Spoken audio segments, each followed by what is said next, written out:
I'm joined by Mitch and Charles from Palm Tree. Mitch is a managing director at Palm Tree, and Charles is in talent acquisition. And we're just really, really excited for you to get a chance to hear from them today, hear about the interesting work that the firm is doing, hear about their career arcs and how they got to where they are today. And if you're interested in a unique type of consulting, why Palm Tree may or may not be a fit for you. So let's dive in. We love to kick off with some fun questions just so we can get to know you a little bit better. So Mitch, I'm going to throw this to you first. Give me one person from history who you'd love to get dinner with, dead or alive. Yeah, and I think about this question a little bit too, because the easy answer is probably someone from my family, but I think this one really means more on the famous spectrum than people in my family. So I always go back to I'm big into history, really enjoy kind of understanding where you've been to kind of get an understanding of possibly where you're headed, and try not to repeat that or repeat it if it's good.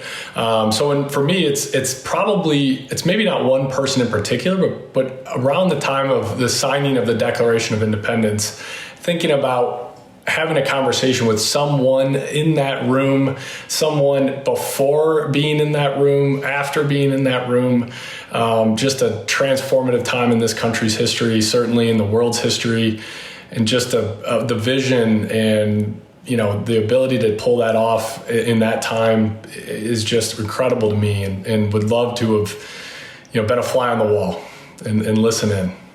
I love that. I'm going to push you a little bit. If you had to pick one founding father, who would it be? I actually watched the John Adams documentary on HBO, and he seems like he was a big integral portion of that. From the legal structuring standpoint and writing drafting a lot of it, right? And so perhaps even a major visionary of the whole entire process. So I would say probably John Adams. I'd pick him. I love that. I think I'd also, love to see how Adams, Jefferson, right? Guys with very varying personalities, personal rivalries, put that to the side. Exactly. And it was interesting too, because they weren't all on the same page necessarily for the grand scheme of what they thought America could be. And so it was to have all of that there and have the peace of mind to say, yeah, we don't all agree on every point, but there is some through lines here to get right. It's remarkable, really. 100% agree. Love it. Charles, excited to have you on the podcast. Would love to just get to know you a little bit better. Share with us one item from your bucket list. One item from my bucket list, I would like to sail in the Trans-Pac Regatta from Southern California over to Honolulu. I've done a lot of sailing in the past, and I've done a lot of regattas. I haven't done that one. So it's at the top of my list. I don't know if it's going to happen at this stage because I have a little girl on the way in about a month, but maybe one day. I love that. I'm not a sailor at all, but that sounds awesome. So you'll have to send us a photo or a video. I'll send you some pictures when I do it. Yeah, sure. Absolutely. I love it. Mitch, how about your favorite ice cream flavor? And the only thing I'll say here is vanilla is not an option. Well, my answer includes vanilla. Is that bad? Actually, I would say my favorite flavor would either be one of two things: something with coffee in it, or mint chocolate chip. But the affogato is actually my favorite dessert. It is actually vanilla ice cream with espresso poured on top. So I don't know if that counts as an answer, but coffee flavored ice cream, I guess, would probably win. I guess we'll let that go. And I'm a coffee junkie, so I can't be too mad about that. Exactly. Awesome. Charles, how about your number one travel destination after the world opens back up? So I know, right, you already talked about kind of sailing to Honolulu, but besides for that, where do you want to go? Fair question. And I'm going to go to an oldie but goodie. I have been to Hawaii a lot of times in my life. I actually lived out there for a number of times, or a number of years, I should say. But I have not been back since the pandemic, and we do have our first child on the way. So I'm hoping that in August or September, I will be able to bring her out to Maui to meet some friends and family who are out there and show her kind of the pretty side of this country for sure. One of the prettier sides. So yeah, it's not very original, but that will probably be the first time I get on an airplane, unless I'm flying out to the office, of course, in Los Angeles. Oh, I love that. That's amazing. And then one more here. Mitch, what's one fun hobby that you have? What do you like to do outside of work? Yeah, I was hoping you wouldn't ask me this question because I don't have too many hobbies. I actually have a 3-year-old and now a 3-month-old. So, family is probably my top thing I do outside of work. Family first, of course. But I do like to stay active. So working out, sports, any type of outdoor activity that I can get involved with, especially being in Michigan, in the Detroit area, we have a long winter. So any chance I get to be outside is something I will jump at. I love that. Well, both of you guys have young kids. So really your hobby is trying to steal sleep whenever you can. That's right. Exactly. Okay. Well, let's get into it. Mitch, I'd love to just start, could you just give us an overview of who Palmtree is and what Palmtree does? You all, at least in my mind, hold a really unique place on the consulting spectrum and have a really unique value proposition. So can you explain to me and to our listeners, right, what Palmtree does and what makes you all unique? Yeah, Palmtree is really designed as a full service provider of we'll call it outsourced services across the spectrum of a private equity transaction or life cycle. So we break ourselves up into 3 main buckets: transactions, transitions, and transformations. Transactions really houses 2 things. We have an in-house investment banking practice and capital markets specialty within that investment banking practice. So for the front end, the deal side, right? And then we have a financial due diligence practice ran by a colleague of mine, Chris Felderman. Is a multiple 10, 12-year vet out of PwC, ran his own consulting firm for a number of years, and then came to join Palmtree, I think 2 or 3 years ago, right, Charlie? Yep, that's right. And runs that practice for us. Transitions is my practice. That's where I focus. And transformations to some degree, but they lead into themselves. So transitions is really all about that post-close, first 100-day execution and value creation plan development. And then transformations is ultimately value creation execution. So if we think transition really is, the easiest way to put it is a company comes in and it's in the side of the finance, it's finance and accounting, right? So it's company has been stood up by an investment bank in a sell side process.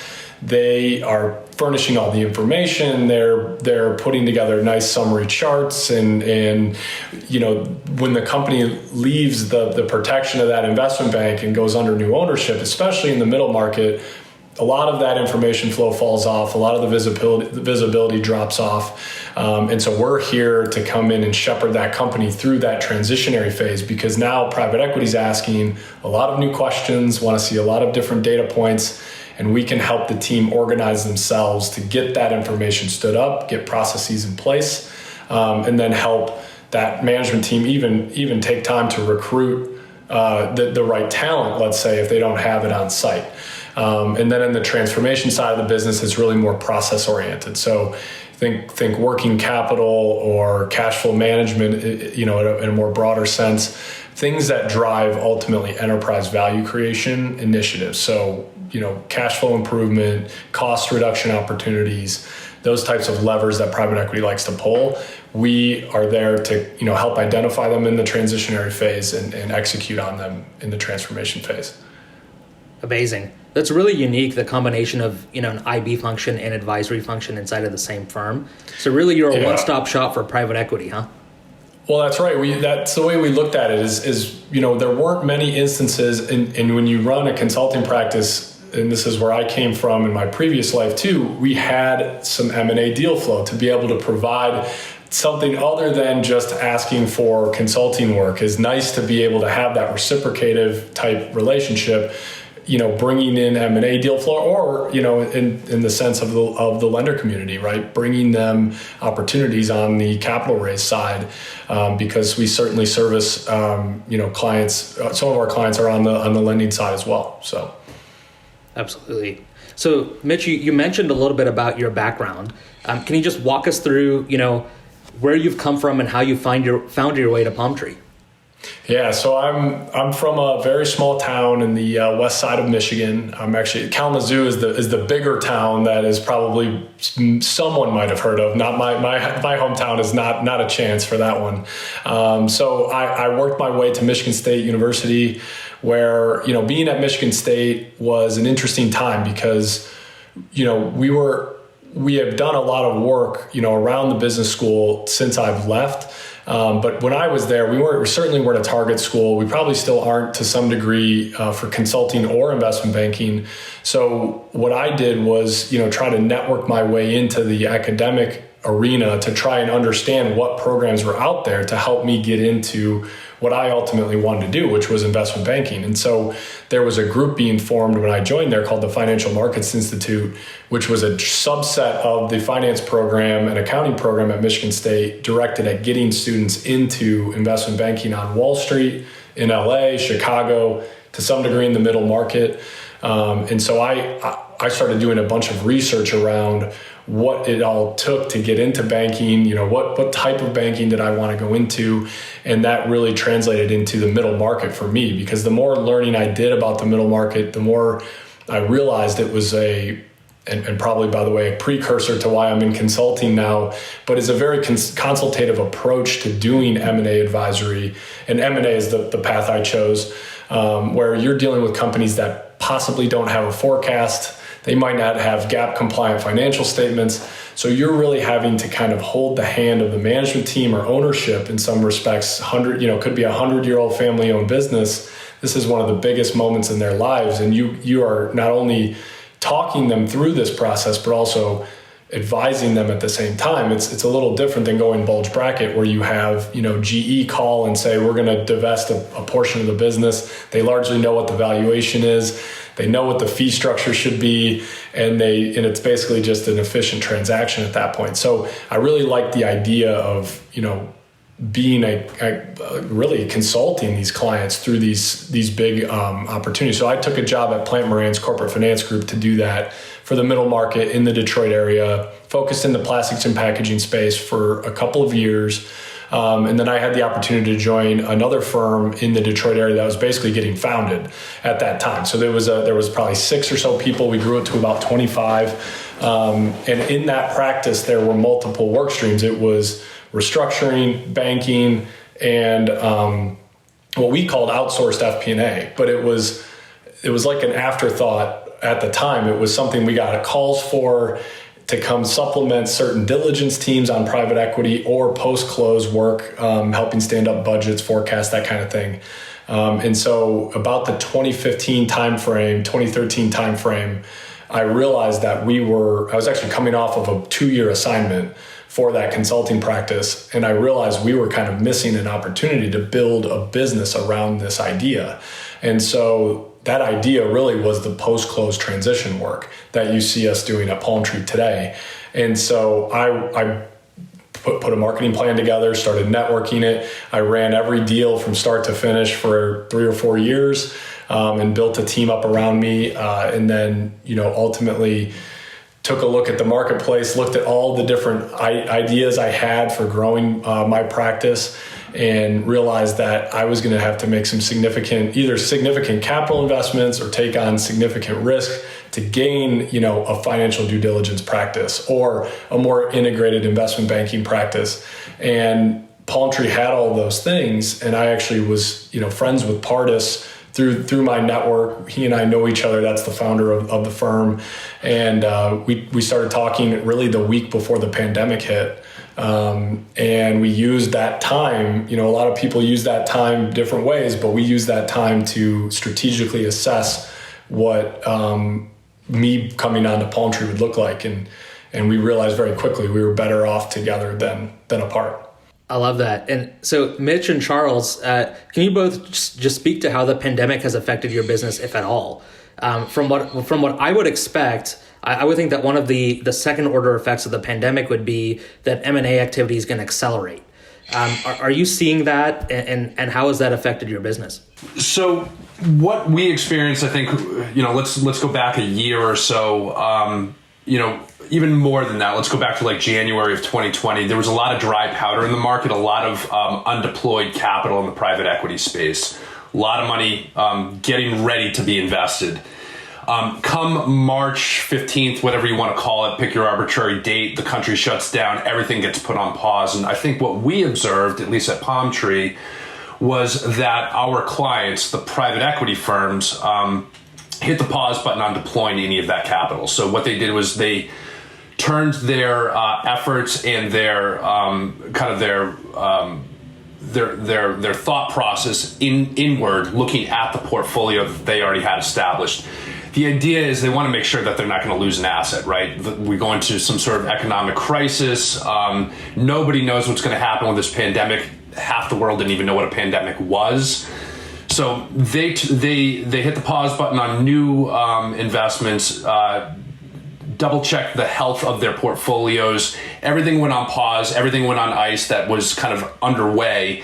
And then as the world started to get a little bit more comfortable with the new norm, as we're calling it, we started to see some of the more aggressive firms saying, okay, there's opportunity here. The money hasn't gone anywhere, that dry powder. So we started to see some investing happening in the summer, going into the fall of 2020. Since then, and this is where I'll lean on Mitch to kind of pick up, I think the world has obviously changed quite a bit.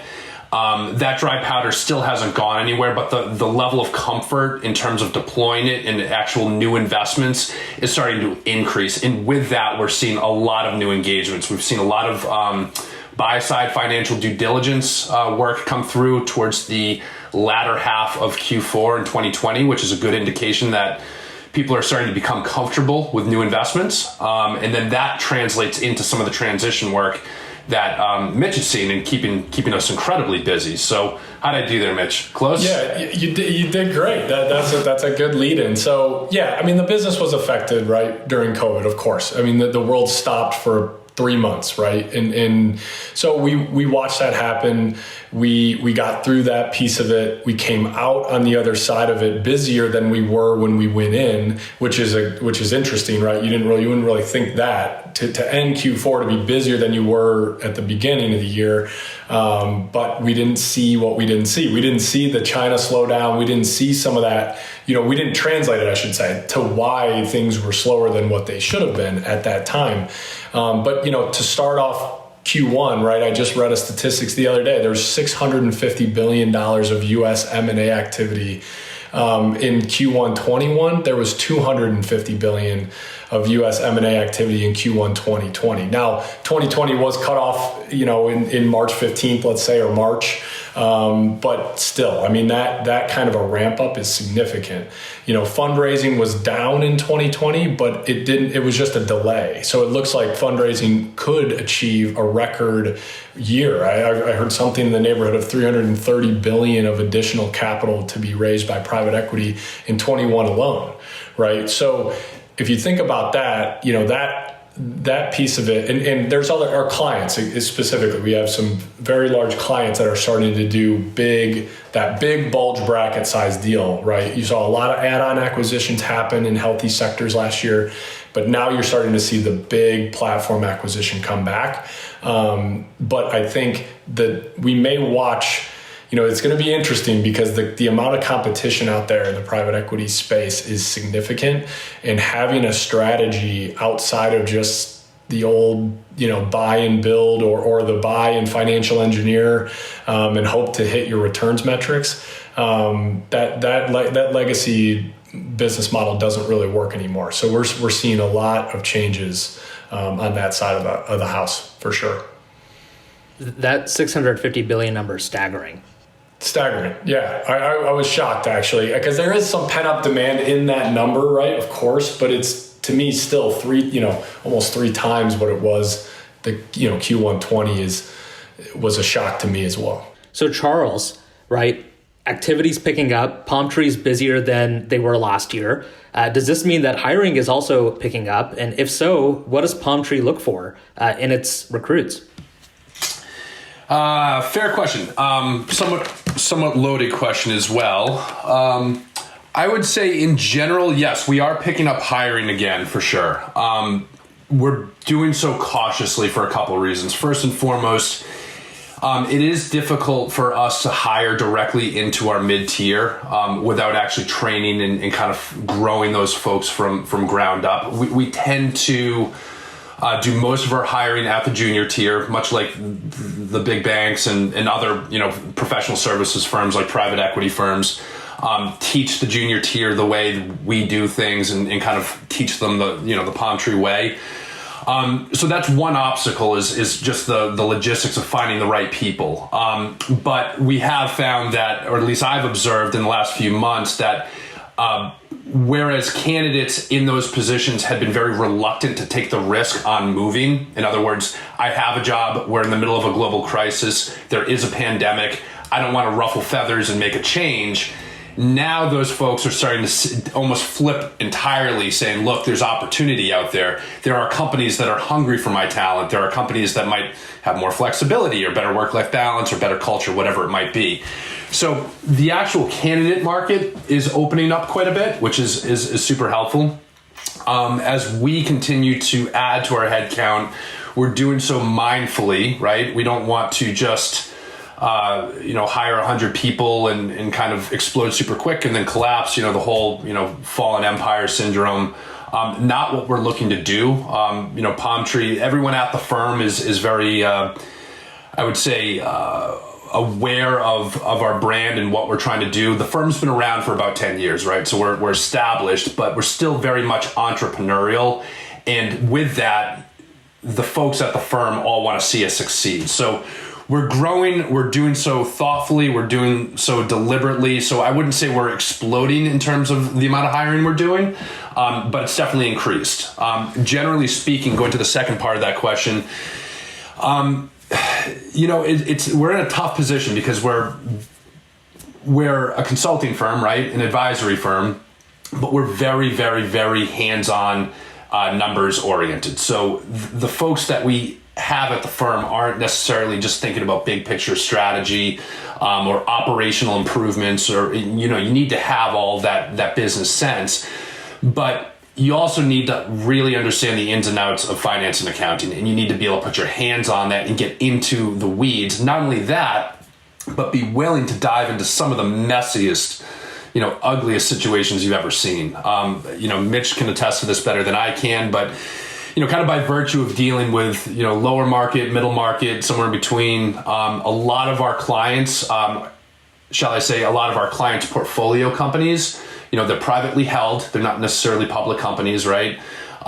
They could be, profitable 50, 60, 80, $100 million, mom and pop shops, but they're lacking that sophistication. And with that, a lot of those finance and accounting functions that tend to make the numbers very, very messy. So during one of these transactions, when Mitch's team comes in and kind of parachutes in and says, okay, day one, now you own this new asset, we're going to go in and clean it out, we might be walking into a bit of a very messy situation. And that's where that hands-on finance and accounting skill set is really required, right? So in one regard, we're kind of looking for that investment banking skill set. You can do the modeling, you understand FP&A, you understand how to do trial balances, you understand how financial statements talk to each other. You can do some, three-statement modeling and DCF modeling. But on the other side of that, we need people that understand operations, efficiencies, kind of have that business sense, and that, most importantly, that private equity experience. It's kind of a tall order. So, what I tell, what I'm usually looking at when I'm doing college recruitment, for example, we do have partnerships with a number of the MBA programs. We do have a very robust internship program, both for undergraduates and for MBA students. It's this very tricky balance of, we need the soft skills, the person needs to be professional, be able to work with and speak to clients, present to clients, but also be able to have confidence when in the room with them to be able to convey the message, whether it's the message they want to hear or not. They have to have a bigger picture in terms of operational efficiencies. They have to understand, okay, what's the idea of this investment? Private equity firm XYZ just bought this company. They're not looking to just continue growth like an Amazon or a Facebook. They're looking to buy it, hold it, and sell it for a profit down the line, right? So we need to be able to go in with that mindset and understand those operational, points.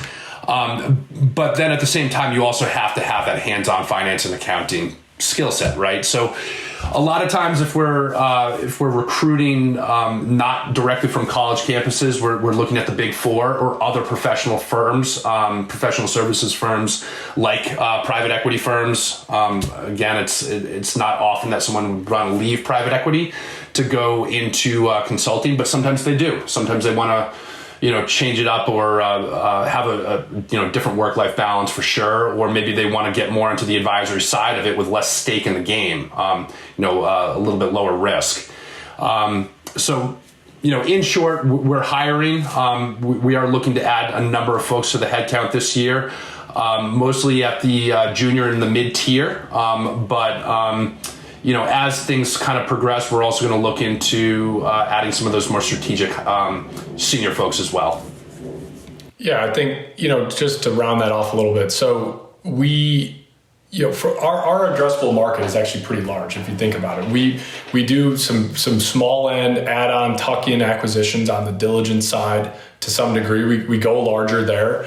We also, on my transitions business, I'm up to probably $3 billion of revenue, $4 billion of revenue, because that's when you start to see companies really institutionalize from a finance department, right? Finance is typically underinvested almost exclusively across the middle market.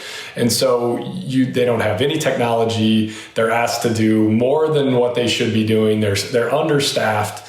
It's just, that's where you see that dysfunction happen. So our middle market could be pretty large. It's just, again, those situations, now we don't get brought into a Fortune 500 business that has a top tier ERP system, a full slate of FP&A professionals, and, a really nice financial consolidation tool sitting over the top of everything, right? So we're not going to get brought into that company, but we're going to get brought into the one with 25 ERP instances across the globe that has, different methodologies in each region of the globe.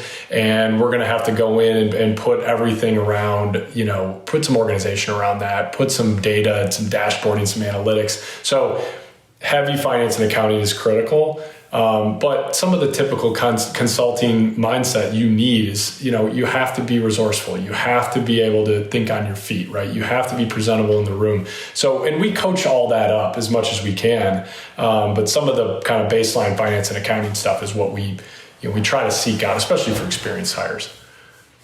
I love it. If you like getting your hands dirty and bringing order to chaos, then maybe Palm Tree is the right place for you. That's right. So outside of that hands-on experience, and this is for both of you, Mitch, maybe if you want to speak to this first, and then Charles, that's one kind of unique selling point or unique value proposition that Palm Tree brings to a candidate. What about the culture that the firm has cultivated? If I'm in that boat and I'm looking for that kind of experience, what can I expect if I was to come to work at Palm Tree, and why would I want to come and work with you all?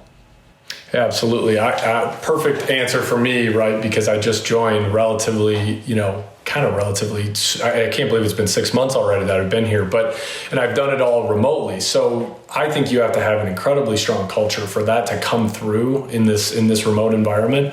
And I have to say, I felt like I've been here a lot longer than 6 months. It feels like I've been here for 5 years. Getting to know everybody. That culture came through in the interview process. It came through in the first month of employment, with the team. Now, again, I'm coming in a very senior role, right? So it's largely going to be maybe a little easier for someone like myself to transition in this environment. But I would say if it wasn't this environment, we'd be flying around the country, and I probably wouldn't even have met half the firm at this point, because we'd be at different clients and on site elsewhere. Who knows, right? In the country, depending on what team you're staffed with, and so that was my number one focus, because I came from a small firm. in the Detroit area, right? We were close knit. We all really liked each other. And I wanted to make sure that when I came over to Palm Tree, in the firm being based on the West Coast, office in Chicago too, but not as many people in that office as in LA. I wanted to make sure we had a good rapport from a team perspective first, right? So, and I give this advice to anybody. This includes college, first year, 2 years out, 4 years out. I know compensation is like the number one thing everybody thinks about. Of course it is.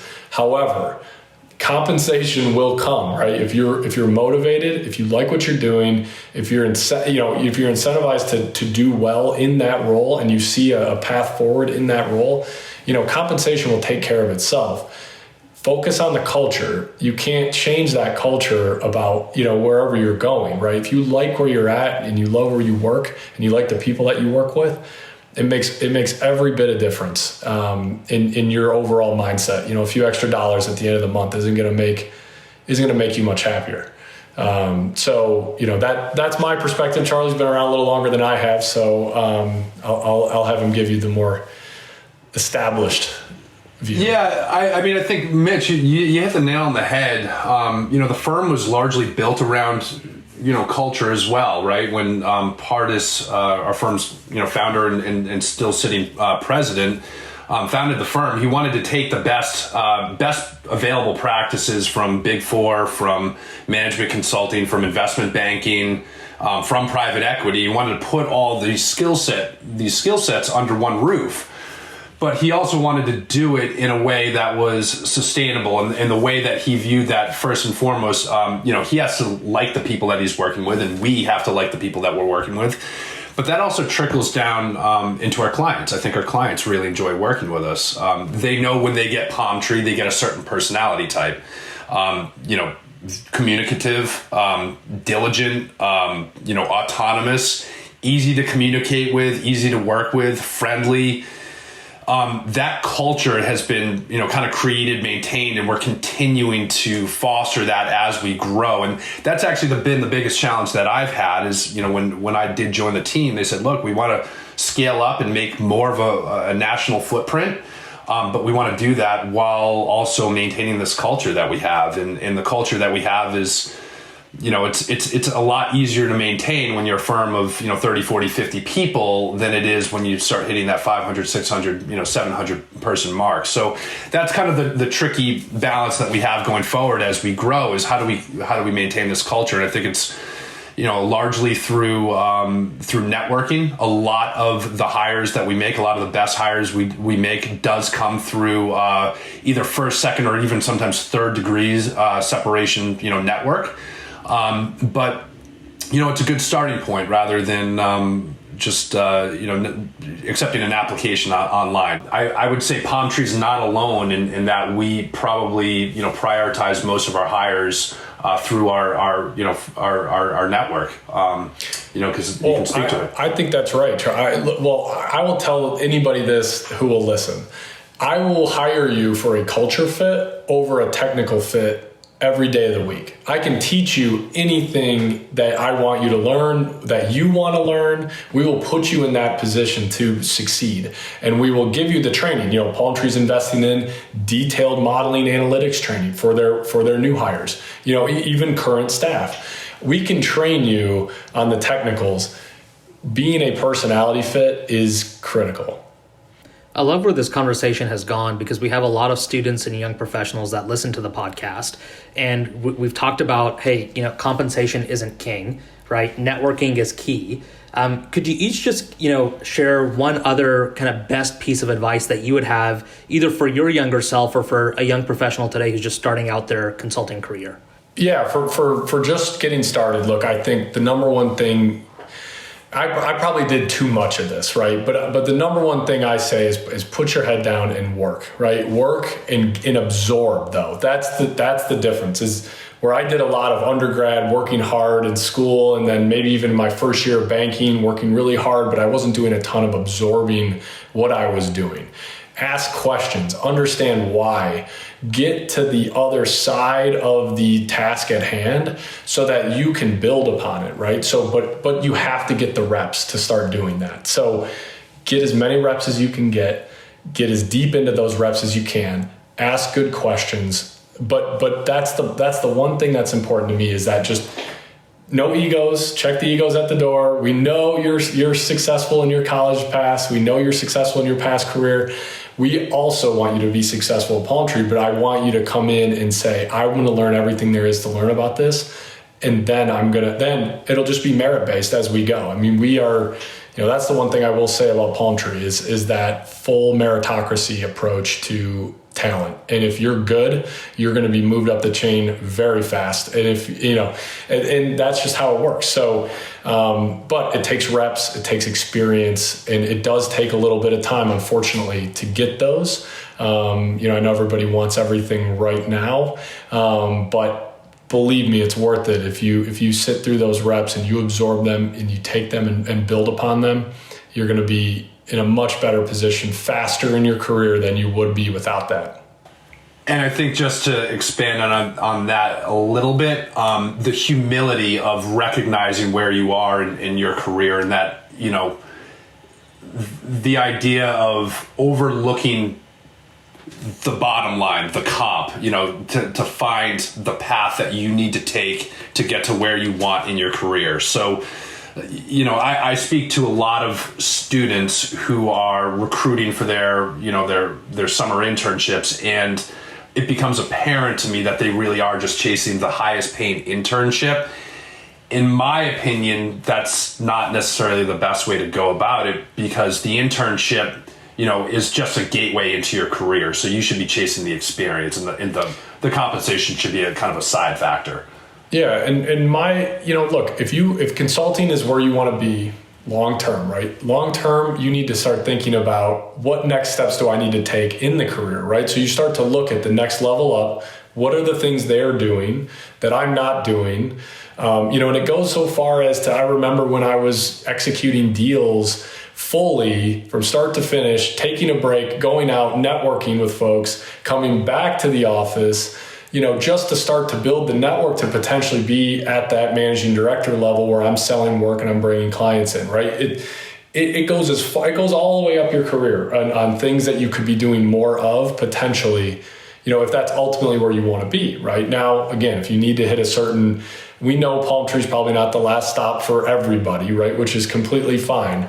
But, making sure that you're engaged and building upon that base while you're there is important, because it'll, exponentially impact your exit opportunities as well. So I love that. It's what we're always telling, the students and the folks that we work with at Management Consulted, is that there's more to life than just comp and more than just money, even though that's an important piece of the equation. Hugely important. Yeah. Especially when you're early on in your career, if you can build the right skills, you can build the right experience, you can set yourself up for the right exit opportunities, the comp will come. That's right. And it's hard though for someone coming out of school, because they're, student loans and not having a real income yet. And you're like getting that first chance at it. It's very easy for me to sit back and say, oh, it'll come, don't worry. And it's, but believe us, it will come. You are highly motivated, highly, very well educated, smart professionals, driven professionals. You will be successful. I promise. Well, Mitch, Charles, as we wrap up today, if folks have liked what they've heard from you, where can they learn more about Palm Tree? I think the best thing to do would probably, first and foremost, we do have resources online. Obviously, check out the website, check out LinkedIn. But feel free to reach out to me directly on LinkedIn.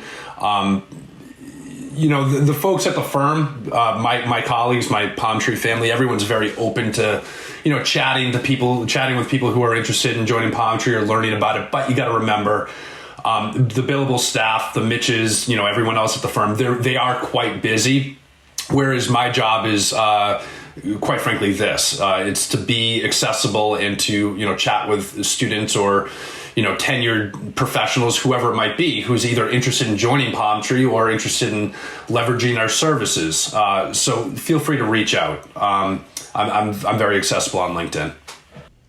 I love that. And you can find Charles's LinkedIn in the show notes.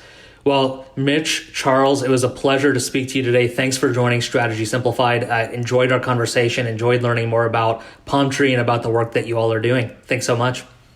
Thank you for having us. Really enjoyed our time. Thank you for having us.